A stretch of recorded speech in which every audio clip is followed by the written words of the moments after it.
Hi friends, welcome everyone. I hope তোমরা ভালো আছো এবং সুস্থ আছো। তো ফ্রেন্ডস, আজকে ভিডিওতে আমরা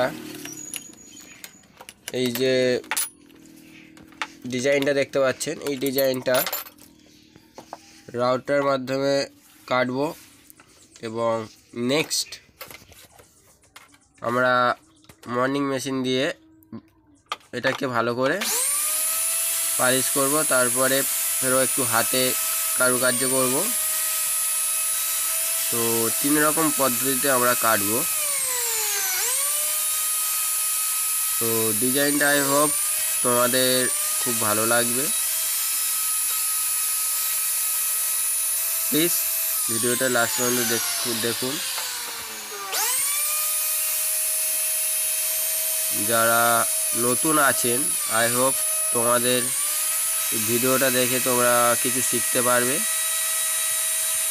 কীভাবে ডিজাইন কাটিং করা হয়। শুধু হাত দিয়ে ডিজাইন কাটিং হচ্ছে না, 3 রকম পদ্ধতিতে router machine plus morning machine বা গ্রাইন্ডার মেশিন আছে, আর প্লাস হাতও আছে। 3 রকম পদ্ধতিতে আমরা ডিজাইনটা করছি। তো আই হোপ তোমাদের ডিজাইনটা ভালো লাগবে। তো লাস্ট পর্যন্ত দেখতে থাকুন ডিজাইনটা কেমন হয়।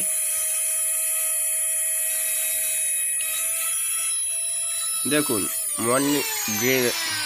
রাউটার মেশিনে যখন ডিজাইন করবেন, রাউটার মেশিনে যে ডিজাইনের ডিপনেসটা বেশি করবে না, হালকার ওপর রাখার চেষ্টা করবেন। ডিপনেসটা দরকার হয় পরে, ডিপনেসটা একটু বাড়াতে গেলে কোন বাটালির মাধ্যমে বা কোন বাটালি আছে, কোন বাটালির মাধ্যমে ডিজাইনটা বাড়িয়ে দেবেন। ডিপনেসটা ডিজাইনটা যারা রাউটার মেশিনে ডিজাইন করবে, নতুন আছেন, খুব স্মুথভাবে ডিজাইনটা করার চেষ্টা করবেন।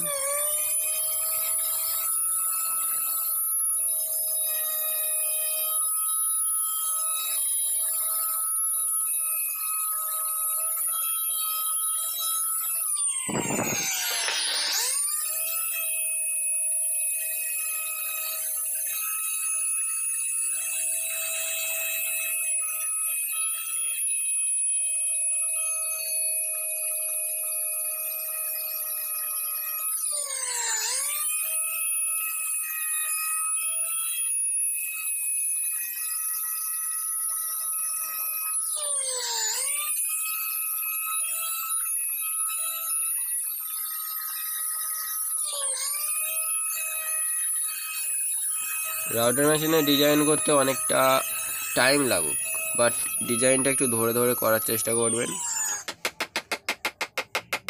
তো ফ্রেন্ডস, আমাদের রাউটার মেশিনের কাজ আমরা এখানেই শেষ করলাম, কারণ এরপরে এবার সব কিছু ডিজাইন বা সরু আঁকি মারতে হবে বা রেকি মারতে হবে। তো এগুলো রাউটার মেশিনে আমরা যদি করি, রেকিগুলো বড় হয়ে যাবে। আর দ্বিতীয় কথা, ডিজাইনটা স্পেস থাকবে না, মাঝখানে জায়গাটা থাকবে না। তো সেই জন্য আমাদের রাউটার মেশিন ছেড়ে দিতে হলো। আমরা এখন ডিজাইনটা হাতে কাটব। ফার্স্ট বাটালি মাপ করে আমাদের এগুলো দাগ মেরে নিতে হবে। যেগুলো পাপড়ি হবে সেগুলো আমাদের দাগ মেরে নিতে হবে। আপনি বা আপনারা আমরা কোন বাটালি কোথায় ইউজ করছি সেগুলো ভালো করে লক্ষ্য করবেন, কারণ একরকম বাটালি সব জায়গায় ইউজ করা হয় না। দেখুন, আমরা যেগুলো, এটা আমরা গ্রাইন্ডার মেশিন বলতে পারেন বা মর্নিং মেশিন বলতে পারেন। মর্নিং মেশিনের মাধ্যমে আমরা কি করছি, যেগুলো আমরা কাটিং করলাম রাউটার মেশিন দিয়ে, সেগুলো ভালো করে আমরা মর্নিং মেশিন দিয়ে ফ্রেশনেসটা করে নিচ্ছি বা কোনটা ফ্রেশ করে নিচ্ছি, যাতে মসৃণ করে নিচ্ছি। এটা হাতেও করা যায়, বাট অনেকটা টাইম লেগে যাবে।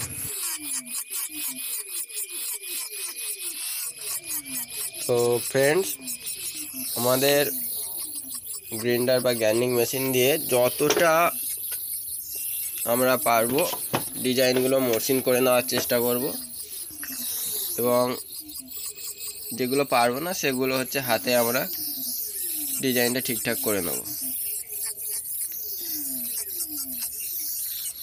দেখুন, আমরা যতদূর আমরা পারছি ডিজাইনটা হচ্ছে মসৃণ করে নেওয়ার চেষ্টা করছি।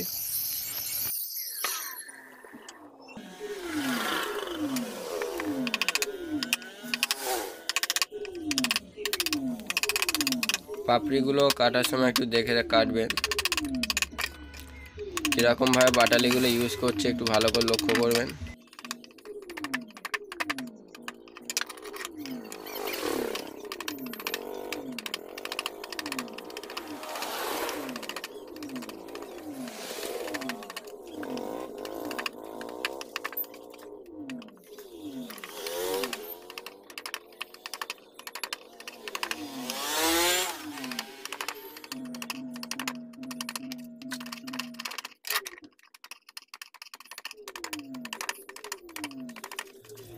সব জায়গায় বাটালি একভাবে চলে না, দেখুন কখন কোথায় কীরকমভাবে বাটালি চালাতে হচ্ছে, এগুলো একটু ভালো করে লক্ষ্য করুন।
আমরা রাউটার মেশিনে ডিজাইন করেছিলাম, তো সেই জন্য মাথাটা একটু গোল কম হয়েছে, তাই আমাদের আর একটু ভালো করে মাথাটা গোল করে নেওয়ার জন্য আমরা কোর বাটালি ইউজ করছি।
তো ফ্রেন্ডস, আমাদের কাজ কমপ্লিট হয়ে গেছে। জাস্ট আমরা চূড়াটা কাটিং করব। চূড়াটা কাটিং করলে আমাদের হয়ে যাবে। তো আমরা ঝটপট চূড়াটা কাটিং করে নিই।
তো ফ্রেন্ডস, আমাদের ফাইনাল কাজটা বাকি আছে। ফাইনাল কাজটা হচ্ছে রেকি মারা। আমাদের রেকি মারা কমপ্লিট হয়ে এসছে। তো আই হোপ তোমাদের ভিডিওটা ভালো লেগেছে। যদি ভালো লাগে প্লিজ একটা লাইক, শেয়ার অ্যান্ড কমেন্ট করতে ভুলবেন না, কারণ তোমাদের একটা লাইক, শেয়ার আর কমেন্ট আমাকে নতুন ভিডিও করতে উৎসাহিত করে। আর আজকের মতো এই পর্যন্ত। যদি ভিডিও সবাই ভালো লাগে প্লিজ আমার সাথে জুড়ে থাকবে। চলুন, টাটা। নেক্সট আবার নতুন একটা ভিডিওতে তোমাদের সবার সাথে দেখা হবে। আজকে এই পর্যন্তই। আর এতক্ষণ ধরে ভিডিওটা দেখার জন্য সবাইকে অশেষ অশেষ ধন্যবাদ। Thank you so much everyone.